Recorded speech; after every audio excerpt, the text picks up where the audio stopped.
Hello friends, I am Suparna with a absolutely new channel Fresh Cook. আমরা সবাই জানি যে পমফ্রেট মাছ সামুদ্রিক মাছ হিসেবে ভীষণ পপুলার আমাদের সবার কাছে। বাট আজকে আমি একটু ডিফারেন্ট টাইপের আইটেম ট্রাই করেছি, সেটা হচ্ছে পমফ্রেট তন্দুরি, এবং যেটা আমাদের ঘরের উপকরণ দিয়ে খুব সহজেই উইদাউট মাইক্রো ওভেনে বানানো যায়। আসুন দেখে যাওয়া যাক। এখানে রয়েছে দই, জল ঝরিয়ে রেখেছি আমি, আর পমফ্রেট মাছগুলোকে চিড়ে রেখেছি আগে থেকেই সামান্য রকমভাবে নুন হলুদ মাখিয়ে। সেই সঙ্গে রয়েছে আদা জিরে পেস্ট, লাল লঙ্কার গুঁড়ো, ধনে, লেবু, তন্দুরি মশলা, গোলমরিচ আর সর্ষের তেল এবং ছাতু।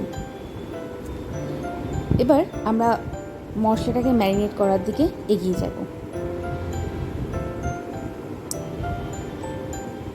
মাছগুলো দুটো পিঠই বেশ ভালো করে চিড়ে নিয়েছি, যাতে করে মশলাটা ভেতরে খুব ভালোভাবে ঢুকে যেতে পারে, এবং এটাকে প্রায় ম্যারিনেট করে 1 ঘন্টা রেখে দিতে হবে। আমি দিয়ে দিচ্ছি লেবু, যেটাকে মাছটাকে ম্যারিনেট করে রাখলো, করবে অনেক সহজেই। এবার ম্যারিনেটেড মশলার জন্য নিচ্ছি দই, জল ঝরানো দই। সেখানে সমস্ত উপকরণগুলো দেওয়ার আগে দেবো ছাতু সামান্য পরিমাণে, যাতে মশলাটা বাইন্ডিংটা ভালোভাবে হয়। এবারে দেবো 2 চামচ সর্ষের তেল একটু বেশি করে দেওয়া যেতে পারে, কোনো অসুবিধা নেই।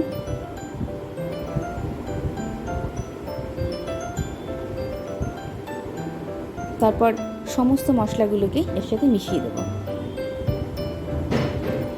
তৈরি হয়ে গেল আমার ম্যারিনেশনের মশলা। এবার এটাকে ভালো করে মিক্সিং করে নিতে হবে।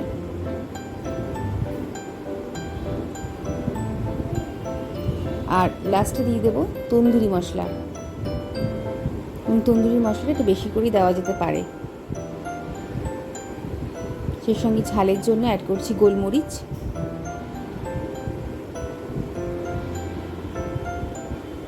এবার এটাকে ভালো করে মিশিয়ে নিচ্ছি আমি। দেবো সামান্য একটু নুন লাস্টের দিকে, যেহেতু মাছে অলরেডি আমার নুন মাখানো ছিল, খুব বেশি নুন দরকার নেই। এবার আমরা মাছগুলোর গায়ে একটা একটা করে সুন্দর করে মাখিয়ে নেব, এবং একটু ভালো করে প্রেস করে মশলাটা মাখাবো, যাতে মাছের ভিতরেও মশলাটা ঢুকে যায়। পারলে মাছের চেরা অংশগুলোর মধ্যে মশলাগুলোকে ভালো করে ঢুকিয়ে দেওয়া যেতেই পারে।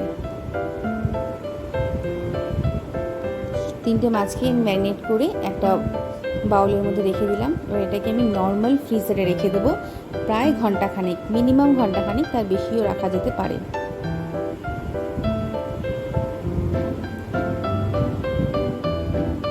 এক ঘন্টা বাদে আমি ফ্রিজ থেকে বার করে নিচ্ছি আমার ম্যারিনেটেড পমফ্রেট ফিশ।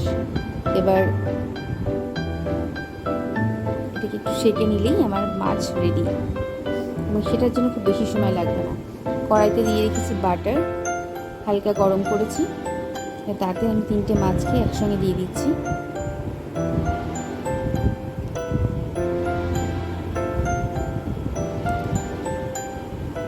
আঁচটা লো টু মিডিয়াম আঁচ থাকবে। মিডিয়াম আঁচে রাখাই ভালো, তাতে করে মাছটা ভেঙে যাবে না, আর একদম লো আঁচে রাখলে মাছটা ভেঙে যেতে পারে। এবার দেখুন মোটামুটি একটা পিঠ সেঁকা হয়ে গেছে, এবং আঁচটাকে কমিয়ে নিয়ে আমি এটাকে আবার উল্টে দেবো আরেকটা পিঠের দিকে।